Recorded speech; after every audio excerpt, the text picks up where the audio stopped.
Hello dear students, I am Dr. Reena Unyal Tiwari, Assistant Professor from the Department of Teacher Education, DAV PG College, Dehradun.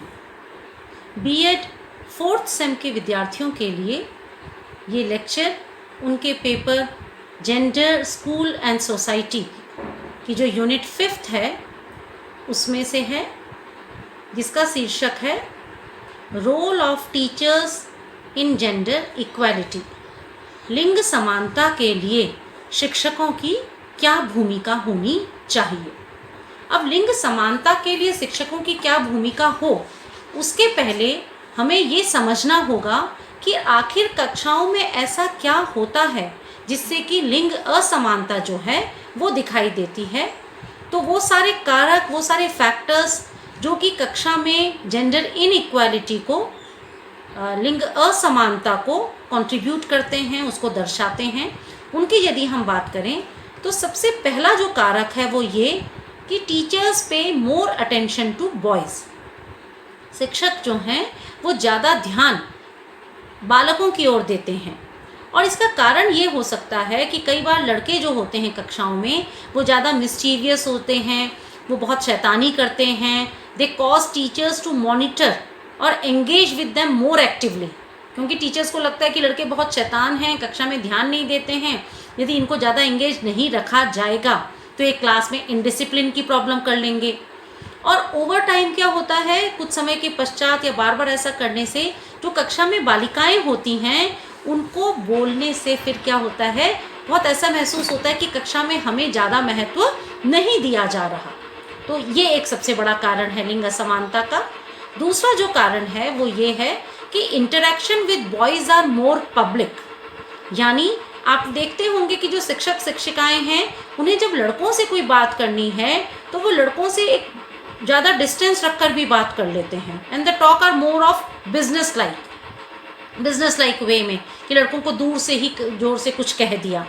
लेकिन जब हम बात करते हैं लड़कियों की, तो वो लड़कियों के साथ जब कम्युनिकेट करते हैं तो वो जो एक तरीका है वो मोर ऑफ ए नर्चरिंग वे है ना, जिसकी वजह से क्या होता है कि लड़कियों से धीरे से पूछना, क्या बात हो गई, तुमको कुछ बताना है तो मुझे बताओ, आप किसी से डरो नहीं, घबराओ नहीं।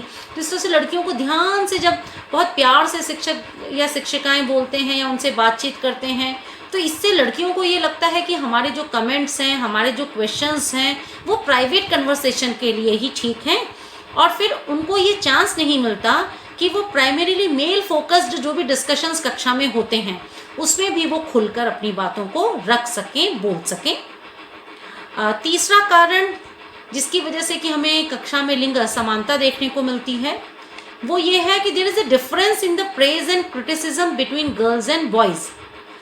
आप बहुत विरोधाभास देखोगे या बहुत ज़्यादा डिफरेंसेस देखोगे किस प्रकार के व्यवहारों के लिए या बातों के लिए लड़के और लड़कियों की तारीफ की जाती है या उनको क्रिटिसाइज़ किया जाता है।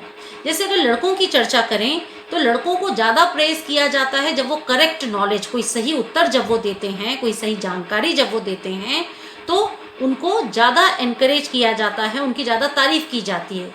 इसका कारण अक्सर ये होता है कि कॉन्शियसली या अनकॉन्शियसली टीचर्स को लगता है कि लड़के शैतान हैं, पढ़ाई में ध्यान नहीं देते, है ना, इनको कम आता है, तो जब कभी वो सही उत्तर देते हैं तो उनकी ज़्यादा ही तारीफ़ हो जाती है और their wrong answers are overlooked. लड़के जब गलत उत्तर देते हैं तो शिक्षक शिक्षिकाएं मान के चलते हैं कि इनको तो वैसे भी नहीं आ रहा होगा, तो अगर उन्होंने गलत उत्तर दिया तो उसको बिल्कुल ओवरलुक कर दिया जाता है, उसके लिए उनको कुछ भी नहीं कहा जाता। जबकि लड़कियां जो हैं they are criticise for conveying incorrect knowledge. लड़कियां यदि कभी ऐसा करती हैं कि गलत जानकारी दे दें या उनका उत्तर यदि गलत होता है तो शिक्षक शिक्षिकाएं उनको बहुत ज़्यादा क्रिटिसाइज़ करते हैं, उनमें बहुत कमियां निकालते हैं कि तुमने पढ़ा नहीं, लड़कियां तो पढ़ती हैं, तुम तो अच्छी लड़की थी, पहले पढ़ाई करती थी, अब तुमने भी लड़कों जैसे घूमना शुरू कर दिया, पढ़ाई के प्रति लापरवाह होने लगे, है ना। और जब वो सही उत्तर देती हैं तो teachers tend to praise them less as compare to male child, क्योंकि लड़कियां हैं ये तो अच्छा से ध्यान देकर पढ़ती ही हैं, है ना, ये तो बहुत सिंसियर होती हैं, तो इसको तो सही उत्तर आना ही चाहिए था। तो देखिए कितना विरोधाभास है।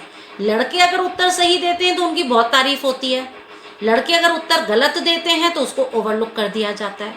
लड़कियां अगर गलत उत्तर देती हैं तो उनको बहुत क्रिटिसाइज किया जाता है, लड़कियां जब सही उत्तर देती हैं तो सही उत्तर के लिए उनको उतना ज़्यादा प्रेज नहीं किया जाता जितना कि लड़कों को किया जाता है। तो इससे क्या है कि एक एक्सपेक्टेशन अराइज हो जाती है क्लासरूम में, शिक्षकों के मन में, कॉन्शियसली या अनकॉन्शियसली, वो ये कि जो बॉयज़ की जो नॉलेज है वो हाईली वैल्यूड है as compare to that of girls. उसकी वजह से गर्ल्स जो हैं वो कन्विंस हो जाती हैं कि हम तो लेस कॉम्पिटेंट हैं। लड़के उत्तर दे रहे हैं तो उनकी बहुत तारीफ हो रही है, हम उत्तर दे रहे हैं तो हमारी तारीफ नहीं हो रही, तो इसका मतलब लड़के ज़्यादा कॉम्पिटेंट हैं, है ना।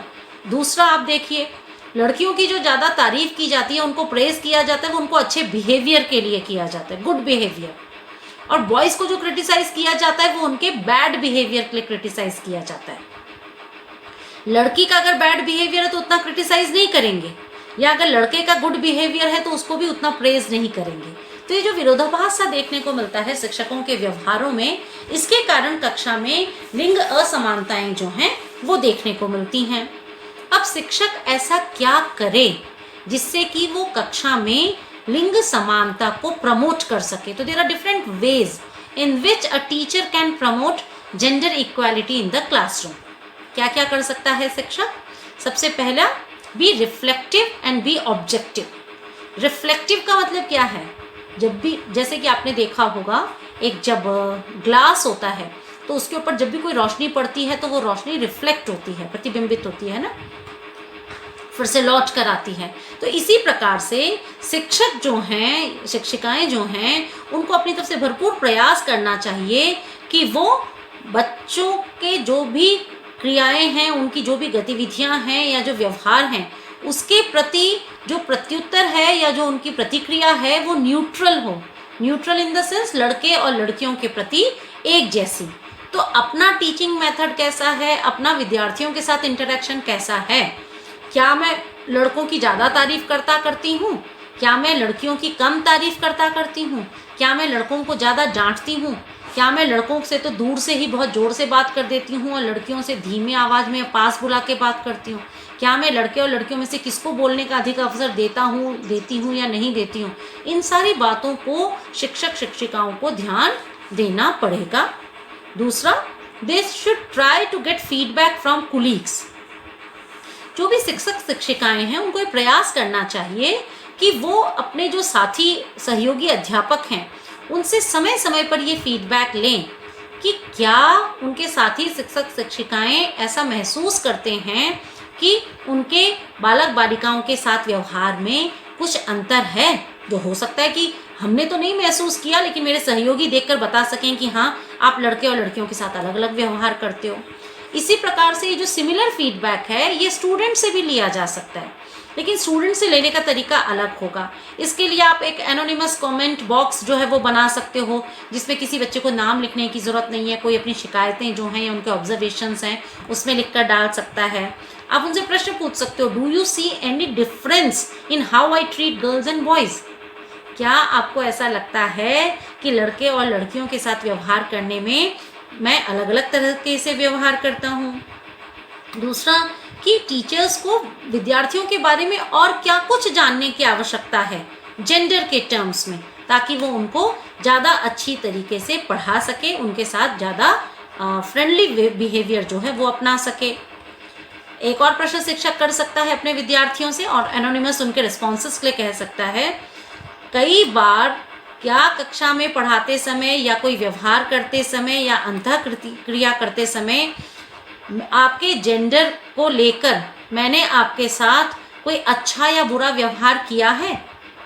हो सकता है कि किसी विद्यार्थी को ये खराब लगे हो कि मैं लड़का हूँ तो इसलिए टीचर ने मुझे सबके सामने कोई अपशब्द कह दिए या एक थप्पड़ मार दिया, या हो सकता है कि लड़की को कोई व्यवहार जो है वो अच्छा लगे या बुरा लगे। तो बच्चों से भी फीडबैक लेना बहुत आवश्यक है कि उनके साथ क्या लिंग भेद संबंधी व्यवहार शिक्षक तो नहीं कर रहा। फिर शिक्षकों शिक्षिकाओं को ये प्रयास करना चाहिए कि जहाँ उचित हो, जैसी आवश्यकता हो, उसके अनुसार जेंडर न्यूट्रल लैंग्वेज का इस्तेमाल करें, जो कि लिंग संबंधी कोई पक्षपात नहीं दर्शाती हो। ऐसी भाषा का उपयोग करें। वो अपने पाठों में बच्चों के पर्सपेक्टिव्स को जेंडर से भी आगे तक लेकर, जेंडर स्टीरियोटाइपिंग नहीं कि ऐसा लड़कियां को करना चाहिए, ऐसा लड़कों को करना चाहिए। जैसे कि अगर असाइनमेंट आपको देना है तो विद्यार्थियों की जो आपसे अपेक्षाएं हैं आप उनको बिल्कुल चैलेंज कर सकते हैं, बिल्कुल एक नया सा असाइनमेंट दे सकते हैं। जैसे कि अगर आपने कोई एस्से लिखने को कहा है या कोई एग्जाम्पल आप दे रहे हैं तो आप फीमेल कंस्ट्रक्शन वर्कर का दें, फीमेल श्रमिक आप उनको दें, है ना। इसी तरह से सेक्रेटरी या नर्स हैं तो उनमें आप मेल जो फिगर्स हैं उनका उदाहरण दें। किसी ग्रुप को जब आप बातचीत कर रहे हों तो हाँ गाइस, तो फिर लड़कों या लड़कियों ऐसा ना कहकर पूरे सभी को विद्यार्थियों के नाम से संबोधित किया जाना चाहिए, है ना। और कभी भी इस प्रकार के शब्दों का भी उपयोग न किया जाए कि लड़के नहीं रोते हैं, लड़के स्ट्रांग होते हैं, लड़कियां गप्पे ज़्यादा मारती हैं, लड़कियां हैं तो चुगली करेंगी ही, लड़कियां कमज़ोर होती हैं, लड़के तो अस्त व्यस्त ही होते हैं, लड़कों की हैंडराइटिंग इतनी अच्छी नहीं होती। तो कोई स्टीरियोटाइपिंग वाली जो लैंग्वेज है वो शिक्षक को उसके उपयोग से बचना चाहिए। फिर यदि आप विद्यार्थियों को जेंडर समानता से संबंधित कुछ भी तथ्य उनके सामने प्रस्तुत करना चाहते हैं तो इसके लिए आप जो संदर्भ है उस संदर्भ से उसको परिभाषित करें। जो व्याख्या आपको करनी है किसी विशेष संदर्भ को लेकर करें।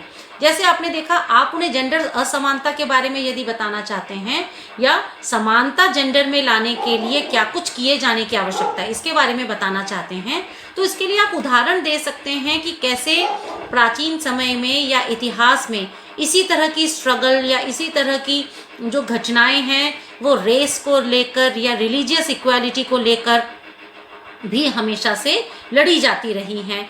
कैसे कोई विशेष ग्रुप या कुछ विशेष इंडिविजुअल्स जो हैं वो बिल्कुल मार्जिनलाइज्ड हो गए, हाशिए पर आ गए, है ना। तो इसके लिए जो बेसिक कल्चरल टूल है, जैसे कि हम लैंग्वेज की बात करते हैं, उसका इस्तेमाल किया जा सकता है ताकि लड़के और लड़कियां समझ सकें कि आज जो जेंडर समानता के मुद्दे की बात आ रही है या किसी लिंग विशेष के साथ कि उसको हाशिए पे रखा गया, उसको आगे आने का मौका नहीं मिला, तो इसके उदाहरण में, इसके संदर्भ में आप ये बता सकते हैं कि कैसे लंबे समय तक दलितों को या अनुसूचित जाति और जनजाति को बहुत ज़्यादा अधिकार प्राप्त नहीं थे, है ना। या विशेष हम अगर इसको किसी धर्म विशेष में अगर कोई ऐसा रहा हो जिनको समानता ना मिली हो तो उससे एक संदर्भ स्थापित करने से क्या होगा कि बालक बालिकाएं समझ पाएंगे कि जैसे ये बाकी संदर्भ हैं, बाकी मुद्दे हैं, चाहे वो धर्म का हो, जाति का हो, भाषा का हो, वही मुद्दा फिर जो है वो जेंडर का भी है। अब कक्षा में जो सीटिंग अरेंजमेंट जो शिक्षक को करना है तो एक सीटिंग प्लान जो है एक बड़ा डायनेमिक सा होना चाहिए। डायनेमिक का मतलब एवर चेंजिंग, गत्यात्मक, जो कि बदलता रहता हो, है ना। बॉयज़ ओनली और गर्ल्स ओनली जो ये बैठने की व्यवस्था एक है या लाइन में प्रेयर मीटिंग में खड़े होने की जो व्यवस्था है, इसको हटाकर एक दूसरे के साथ ज़्यादा से ज़्यादा एंगेज हो सकें, संवाद स्थापित कर सकें, एक दूसरे की म्यूचुअल रिस्पेक्ट जो है वो उनमें विकसित हो, इसके लिए शिक्षक को प्रयास करने चाहिए। इसी के साथ साथ प्रोजेक्ट बेस्ड लर्निंग का भी उपयोग शिक्षक कर सकता है जेंडर समानता के लिए। आप जानबूझ के इंटेंशनली जब कोई प्रायोजना कार्य दें, ग्रुप वर्क जब स्टूडेंट्स को दें, तो ऐसे समूह बनाएं जिनमें लड़के और लड़कियां दोनों ही सम्मिलित हों। बहुत इक्वल नंबर की भी ज़रूरत नहीं है, 3 लड़के हैं 2 लड़कियां हैं, 4 लड़कियां हैं 2 लड़के हैं, इस प्रकार के समूह आप बना सकते हैं।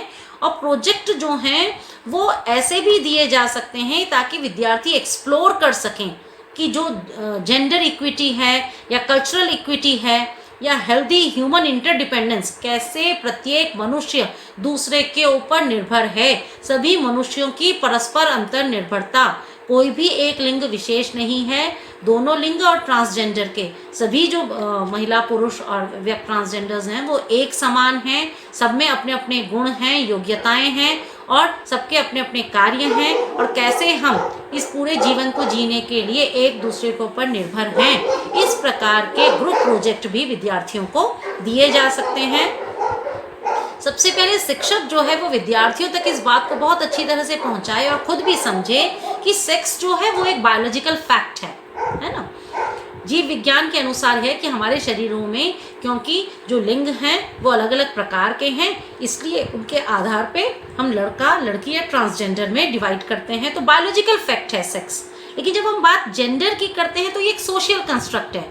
हमने ये सोशल मतलब समाज में हमने अपनी तरफ से उन बातों को वर्षों तक लंबे प्रैक्टिस में करने के बाद कि लड़कियां शर्माती हैं, लड़कियां कमज़ोर होती हैं, लड़कियां दबती हैं, लड़कियां इंडिपेंडेंट नहीं हैं, लड़के गुस्सा होते हैं, लड़के लड़ाई झगड़ा करते हैं, लड़कों को ही बाहर के कार्य करने चाहिए। तो ये हमारा सोशल कंस्ट्रक्ट है जो कि हमने डेवलप किया है, उसमें बेसिकली चेंज लाने की आवश्यकता है। कैरेक्टर के जो ट्रेट्स हैं उनको हमको जेंडर से अलग करना होगा। चारित्रिक विशेषताओं को जेंडर से बिल्कुल अलग रखिए। लड़कों को बहुत दूर के डिस्टेंस से उनसे बात न कीजिए। जैसे हम लड़कियों से बहुत प्रेम पूर्वक पास से बात करते हैं, वैसे लड़कों से भी करने की आवश्यकता है। फिजिकल एजुकेशन जो है, बॉडी अवेयरनेस के बारे में, ये सभी को दी जानी चाहिए, है ना। जो इंस्ट्रक्शनल मटेरियल हैं, टेक्स्ट बुक हैं, वो भी सभी जेंडर को समान रूप से दिए जाने चाहिए। और जो आप भाषा का इस्तेमाल करते हैं, पावर ऑफ लैंग्वेज, उसके ऊपर बहुत ज़्यादा एम्फेसाइज करिए। मतलब लड़कों को ये कहना कि बी अ मैन, या आप कक्षा में कह रहे हो बी अ मैन, इसका मतलब आप ये दर्शा रहे हो कि केवल पुरुष ही ऐसे हैं जो कि मजबूत होते हैं, संघर्षशील होते हैं, किसी भी परिस्थिति में डरते नहीं हैं, है ना। हमने ऐसा कभी नहीं कहा कि बी अ गर्ल, हम हमेशा कहते हैं बी अ मैन, है ना। Why you are crying like girls. इस प्रकार के शब्दों का इस्तेमाल नहीं करना चाहिए। और एक इसमें सबसे महत्वपूर्ण बात जो है, जिससे मैं इसको अंत करूंगी, वो ये है कि जेंडर इक्वालिटी जो है, लिंग समानता जो है, ये एक ह्यूमन फाइट है, ये मनुष्यों की लड़ाई है। It is not a female fight. ये महिलाओं की, लड़कियों की अपने अधिकारों के लिए लड़ाई नहीं है।